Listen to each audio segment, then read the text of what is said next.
Di akhir zaman kata Nabi, orang tuh berinovasi dalam ibadah itu sesuka hati aja. Mereka buat acara kajian besar-besaran, tapi dengan DJ-nya, dengan musiknya, dengan dangdutannya, dicampur, Pak. Mereka campur yang hak dan yang batil. Apa kata Allah dalam Al-Quran? Assalamualaikum warahmatullahi wabarakatuh. Teman-teman, kita bertemu kembali di channel Cahaya Hidayah. Nah teman-teman, jadi di video kali ini saya akan membagikan video yaitu tentang terkait Ustadz Muhammad Ridwan, yang dimana beliau ini menanggapi tentang terkait fenomena akhir zaman ini maraknya yaitu perbuatan-perbuatan bid'ah. Ketika pengajian itu ada musik DJ, ada joget-joget, ya, ada musik-musik. Jadi itu menggabungkan antara hak dengan yang batil. Lalu kemudian maraknya yaitu sholat tarawih yang super cepat. Jadi 23 rakaat itu dijadikan 10 menit, 7 menit. Ini adalah perbuatan bid'ah, kata Ustadz Muhammad Ridwan. Channel Farms TV ini ya, itu padahal itu sering menampilkan yaitu Kiai Idrus Romli, yang bahwasanya Kiai Idrus Romli ini kan anti perbuatan bid'ah ya teman-teman. Tapi Masya Allah ya, entah ya kenapa channel Farms TV ini yaitu membahas ya tentang terkait masalah maraknya kebid'ahan di akhir zaman ini, yang dimana ada sebagian kaum muslimin ini yaitu cara beribadahnya itu ya dibuat inovasi-inovasi. Ya seperti yang saya sebutkan tadi, ketika di pengajian mereka itu membuat pengajian ada musik DJ-nya. Teman-teman pasti tahu ya teman-teman, siapa itu ya. Oke, coba mari kita simak video dari Ustadz Muhammad Ridwan. Hanya kiasan, tapi ini peringatan kata Nabi. Kenapa saking mudahnya kelak manusia membolak-balikkan keadaan dan keimanannya itu. Seolah-olah iman itu seperti mainan. Dan tidak salah itu, ibadah itu di akhir zaman kata Nabi, kelak di akhir zaman itu ibadah itu seperti orang-orang yang muslim bukan mukmin. Orang-orang muslim mempermainkan ibadah. Jadi membuat ibadah itu sekehendak perutnya saja. Semaunya. Tuh. Jadi bahasa Jawanya itu kan, sakarap mulah katanya kan gitu. Jadi sesuka hati dia buat. Kita ambil contoh misalkan. Sampai dikatakan oleh Imam Al-Ghazali, ada orang yang melaksanakan ibadah dengan inovasi dan cepat gitu. Itu bid'ah gitu. Itu bid'ah yang sesungguhnya gitu. Ini saya tidak kemana-mana sebenarnya, tapi karena kondisi judulnya sama gitu. Contohnya seperti sholat tarawih yang 23 rakaat kemudian dilakukan dalam waktu yang 10 menit sesingkat mungkin. Itu bid'ah betulan itu, Pak. Dan kita betul-betulan aja, kita harus sampaikan apa adanya. Itu bid'ah benaran itu. Dan itu dikatakan oleh para ulama itu bid'ah. Tapi ulama nggak bisa menyesatkan tuh, Pak. Nggak bisa menyesatkan. Ini sesat, nggak bisa, Pak. Nah, ini muskilahnya di sini. Makanya kondisi terberat di tengah para ulama itu menyesatkan tak bisa, mengkafirkan tak bisa. Tapi zahir kebid'ahannya zahir, tapi tidak bisa disesatkan. Makanya kata para ulama itu bid'ah yang sesungguhnya. Kenapa tidak bid'ah itu? Karena kelak di akhir zaman kata Nabi, orang tuh berinovasi dalam ibadah itu sesuka hati aja. Mereka buat acara kajian besar-besaran, tapi dengan DJ-nya, dengan musiknya, dengan dangdutannya, dicampur, Pak. Mereka campur yang hak dan yang batil. Apa kata Allah dalam Al-Quran? Wala talbisul haqqa bil batil. Jangan campurkan yang hak dengan yang batil. Mana yang batil? Yang batil itu mana? Musik itu kalau sudah dicampur dengan biduannya, dan kita nggak tahu itu apakah di belakangnya ada khamarnya atau tidak, itu udah jadi batil itu. Kajiannya baik, tapi dicampur dengan sesuatu yang tidak baik. Makanya kata Allah, wala talbisul haqqa bil batil. Jangan campurkan, jangan kalian campurkan sesuatu yang hak dan yang batil. Tidak bisa, karena tidak masuk. Buktinya apa? Sebagaimanapun mereka membalut acara-acara itu dengan kondisi-kondisi kebatilan, itu akan nampak, dan banyak orang yang akan menghujat. Kenapa mereka menghujat? Karena mereka tahu ini tidak cocok, tidak masuk. Misal peringatan nuzul Quran misalkan dibuat di depan masjid, tapi di situ ada dendang-dendangnya, berdendang dengan musik keyboardnya, dangdutannya segala macamnya. Meskipun irama yang didangdutkan itu sholawat misalkan, tapi itu mencoreng yang harusnya tidak dilakukan. Maka itu terjadi sebuah kesyubhatan itu. Subhat yang besar itu para ulama begitu. Sehingga kata Nabi, badiru bil a'malis salih.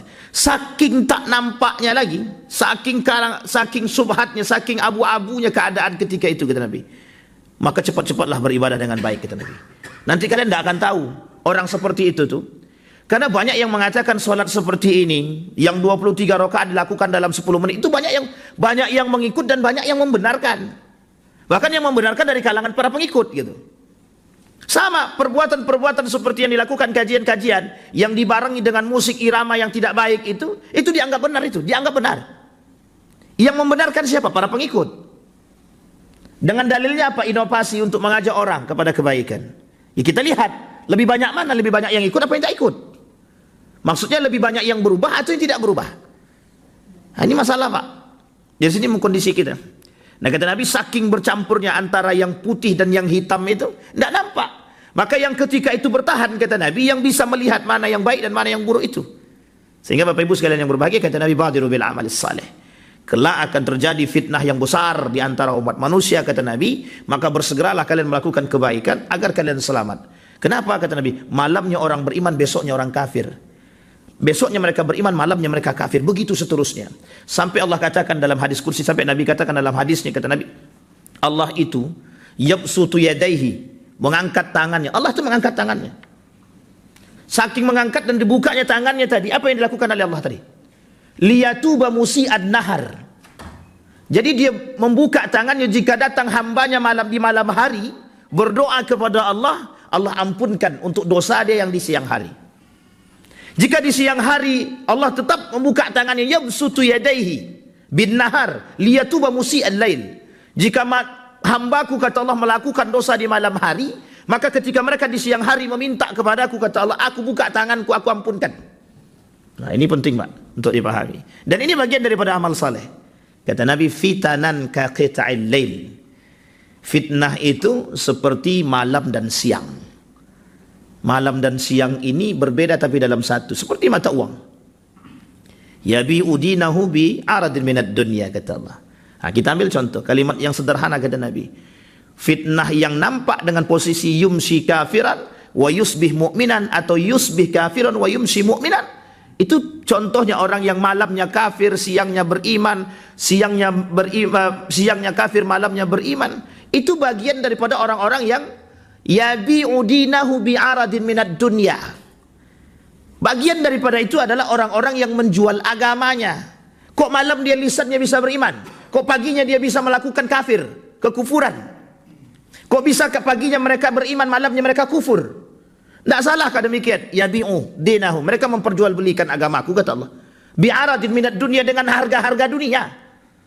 Kenapa kok dengan harga dunia? Mereka permainkan agamaku siang dan malam. Kadang mereka beriman, kadang mereka kafir. Bahkan Allah sebut dalam Al-Quran, hari ini mereka beriman, besok dia kafir. Hari ini beriman, besok kafir. Hari ini beriman, besok dia kafir. Apa kata Allah? Lan tuqbala minhum, tidak akan diterima lagi, kata dia. Murtad, mukmin. Murtad, kemudian mu'allaf. Murtad, mu'allaf. Murtad, mu'allaf. Begitu terus. Sampai Allah katakan orang ini mempermainkan agama. Orang-orang yang mempermainkan agama seperti ini, kata Allah, lan tuqbala ba'daha. Setelahnya tidak akan diterima, kata Allah. Ada orang seperti itu? Ada. Hari ini dia mu'alaf, besok dia murtad. Hari ini mu'alaf, dia besok murtad. Sama dengan kondisi yang tadi, beriman, kafir, beriman, kafir, beriman, kafir. Jadi seolah-olah agama ini mainan. Kata Allah, yabi'u dinahu bi'aradin minad dunya. Itu karena dunia, kata dia. Karena urusan dunia mereka permainkan demikian, kata dia. Jadi segitu tidak bernilainya agama di mata mereka.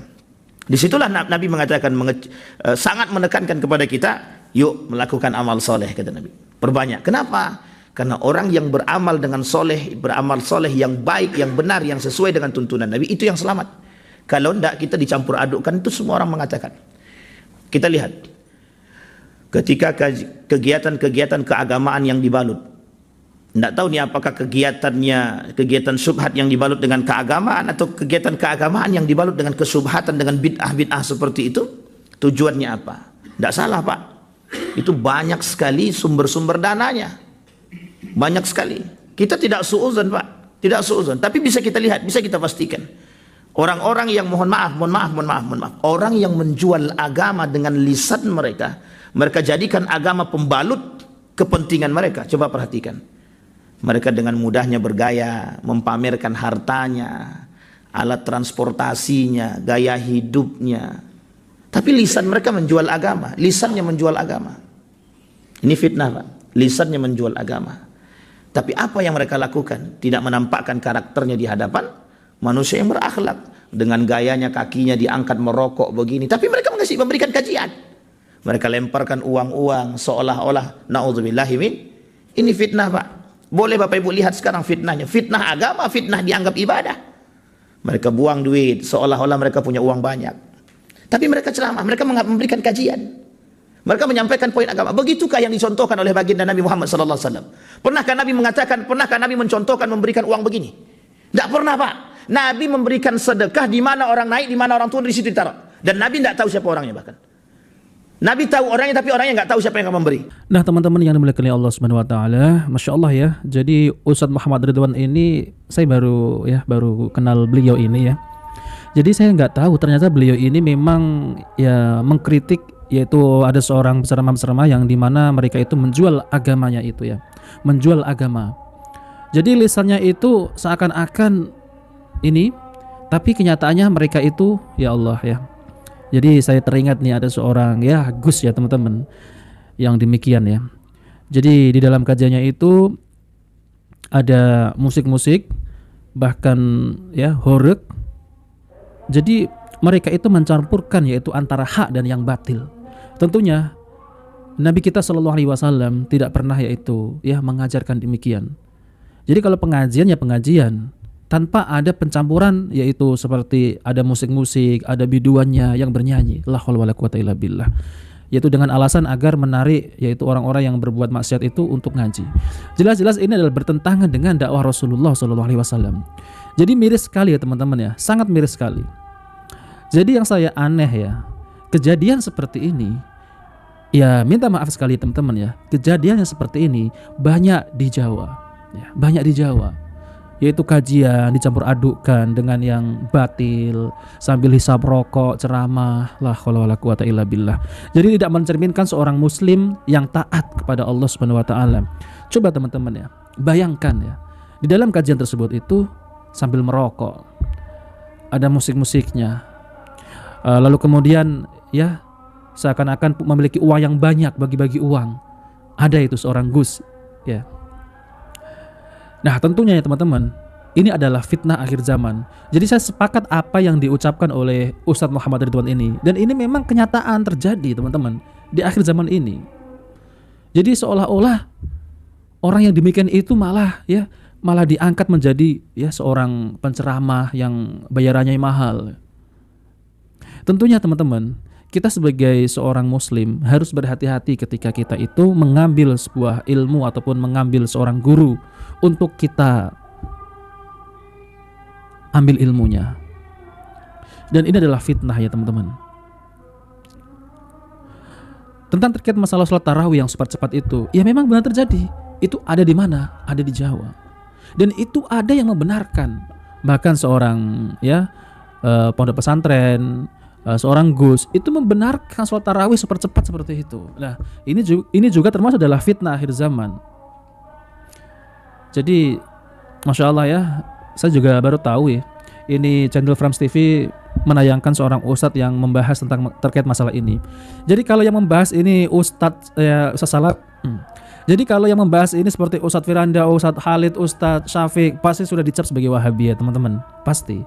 Nggak tahu nanti Ustadz ini akan dicap sebagai Wahabi kali ya. Oke teman-teman, jadi itu saja yang ingin saya sampaikan. Jika video ini bermanfaat, jangan lupa like dan subscribe di channel Cahaya Hidayah. Wabillahi taufiq wal hidayah. Wassalamualaikum warahmatullahi wabarakatuh.